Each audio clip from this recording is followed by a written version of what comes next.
It began with a single breath, slow, steady, almost trembling, as if the entire room paused to listen.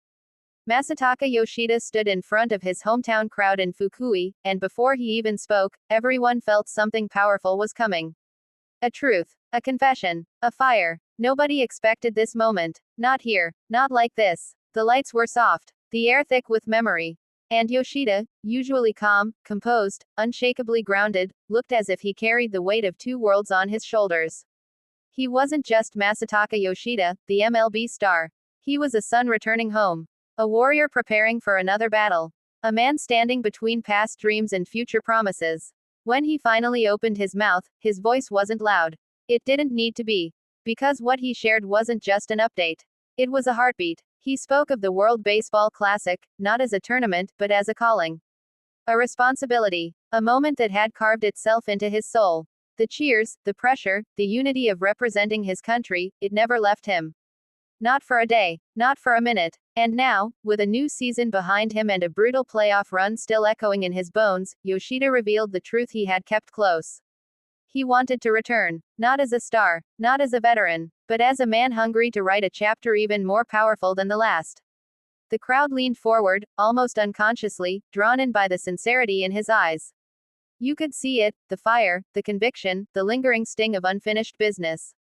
He spoke of the playoffs, of the battles fought under impossible pressure, of the split-second thoughts that separate victory from heartbreak. He talked about how each moment, win or lose, had sharpened him, hardened him, lifted him. He didn't brag. He didn't gloat. He reflected. And in those reflections was a truth deeper than stats or highlights. He had grown. As an athlete. As a leader. As a man. He described the noise of the postseason, thousands roaring, flashing cameras, the rhythm of stadiums vibrating through his chest. And yet, through all of that chaos, he said his mind always drifted back to one thing. The WBC. The jersey. The flag. The teammates he considered brothers. The mission they carried together. He admitted that pressure felt different. It wasn't a franchise depending on you. It was an entire nation. Millions watching. Millions believing. Millions trusting. And nothing, absolutely nothing, compared to that electricity. He smiled as he spoke of memories. The celebrations. The dugout jokes. The unforgettable moments that shaped him. But there was something else too, something darker, something heavier. He wanted more. He felt he owed more. He believed Japan still had another legendary run inside them. As he spoke, the people of Fukui didn't just listen, they felt every word. Because Yoshida wasn't delivering a speech. He was opening his chest and letting his heart speak for him. He talked about how this season, despite its bruises and storms, had prepared him for what comes next. The adversity. The expectations. The noise. He embraced all of it. He said the playoffs showed him something he didn't expect, a clarity.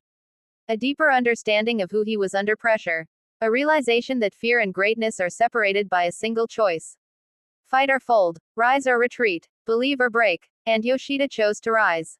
He talked about the moments that pushed him. The swings he shouldn't have hit. The plays he shouldn't have made.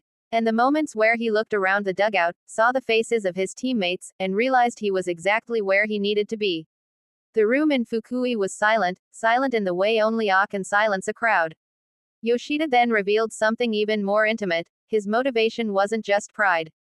It was gratitude. Gratitude to the fans who lifted him. Gratitude to the kids who wore his jersey. Gratitude to the city that raised him. Gratitude to the teammates who trusted him. He understood something now he hadn't understood before. Playing for Japan wasn't a reward.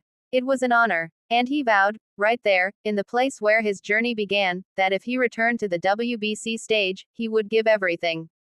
Every ounce of strength. Every moment of focus. Every beat of his heart. The crowd exhaled, some without realizing they had been holding their breath. Because the truth was clear. Masataka Yoshida wasn't coming back as the same player. He was coming back sharper, tougher, wiser. He was coming back as a man who had weathered storms and found his purpose inside them. His voice softened as he closed his speech, but the emotion behind it grew heavier, richer, more powerful. He said baseball had given him a stage, a voice, a dream. But the WBC gave him something else, something he could never forget. It gave him a reason. And as he stepped back, the lights glinting in his eyes, the applause erupted, not loud, but deep, heartfelt, from a place beyond admiration. Because the people in that room didn't just see a player. They saw a hero who carried their hopes. A hometown child who never forgot where he began. A warrior preparing for his next battle. As he walked away, one truth lingered, quiet, undeniable, unforgettable. Some players chase greatness. But some, like Masataka Yoshida, carry greatness with them wherever they go.